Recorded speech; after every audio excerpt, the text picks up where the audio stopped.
It's no secret that I love Lian's o11 Dynamic Evo. It's a really great canvas for some really pretty builds, and it's incredibly customizable. But it has a huge problem.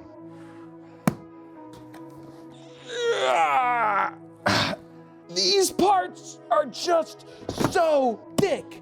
I'm talking triple C thick, heckin' chonkin' thick, and I'm not sure they're getting smaller anytime soon. So, if you like big builds and you cannot lie, Lian has introduced the o11 Dynamic Evo XL, a girthier version of their beloved case with extra space to accommodate the finest of PC components. There were a few design choices that left us a bit disappointed, but hey, the case can still be reoriented to go on the left side of your desk.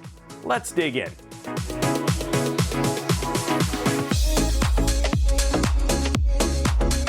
Lian's o11 Dynamic has been a fan favorite PC case for years now. So, with a beloved product like the o11D, where do you go?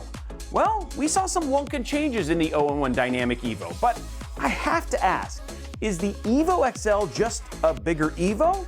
If so, can you even call an increase in size an evolution, or is there more going on here? The good news is that yes, there is more going on with the XL. It follows an amazing trend that we have seen for Lian over the years. They're listening to your feedback. And you know what? We're gonna have some, Lian. We'll get to those words later.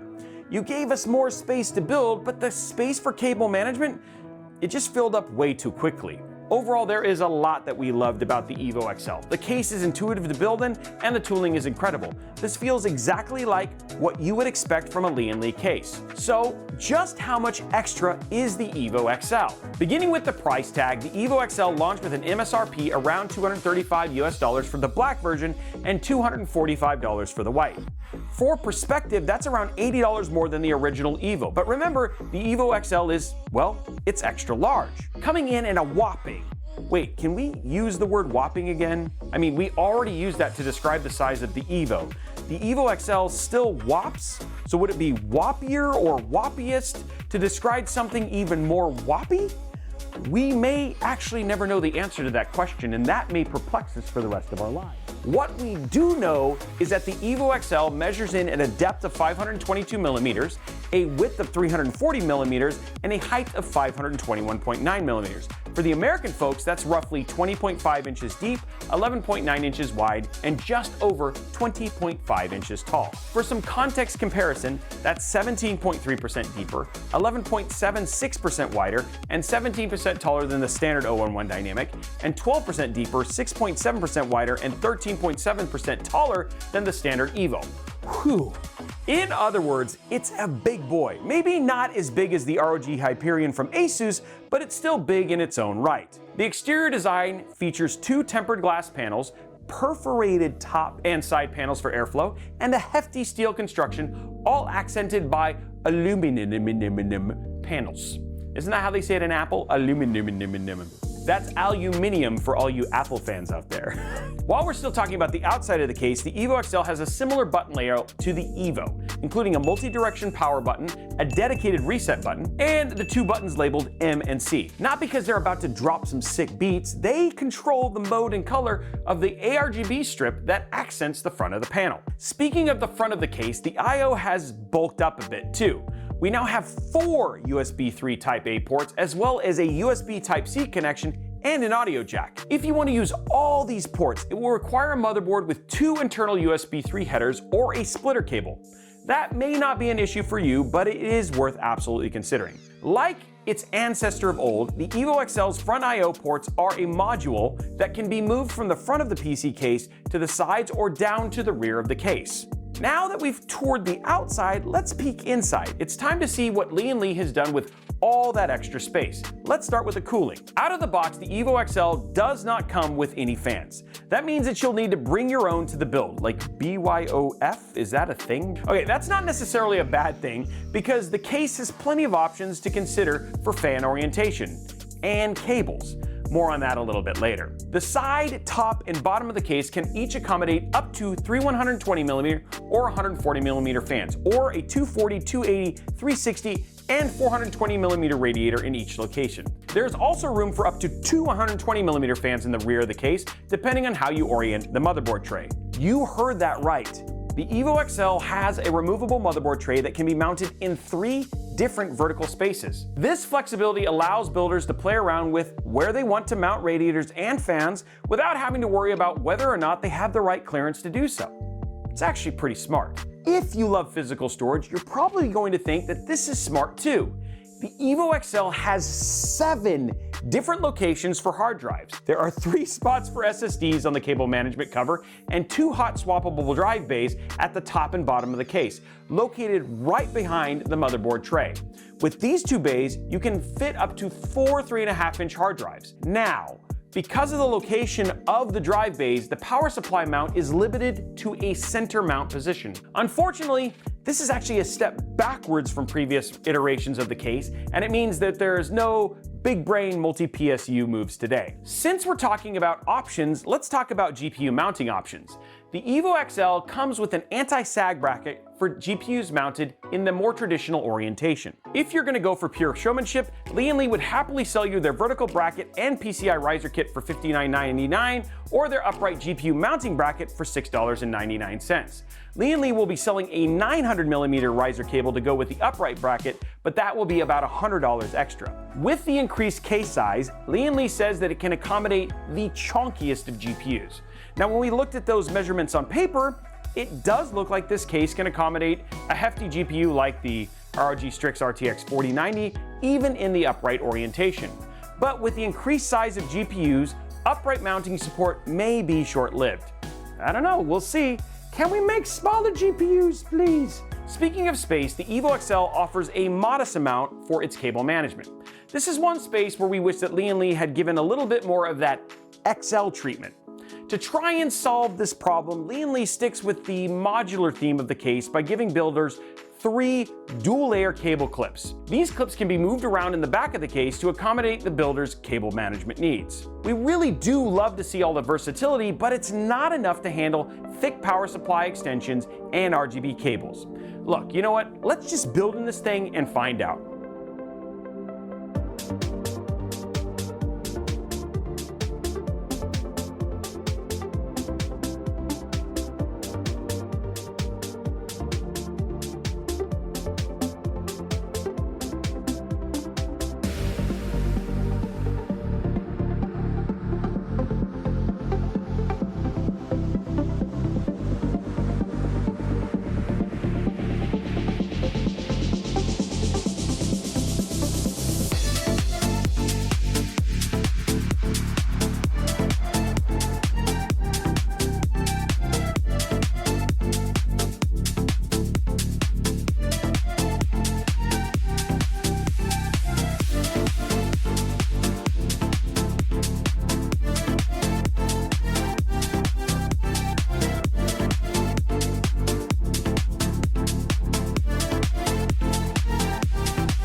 for our video review of the original o11 EVO, which you can check out right here, there were a number of things that we absolutely loved about it.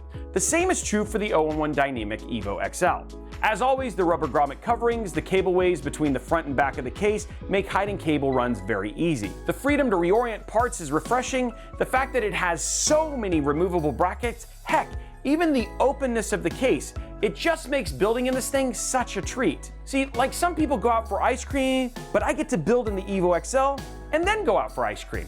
It's that good. The increased internal space and the ability to remove brackets makes the order of operations for building in the EVO XL far less important. However, we did find a few things that were worth paying attention to, as well as a few touches that we wish Lian had considered when building this case. We love that the cable cover on the back is on a hinge, but we also wish that there was some type of, tie-down mechanism like a screw or a clip or even a magnet. Something to keep it from swinging open when trying to lay down the case. It's like you're just being slapped in the face.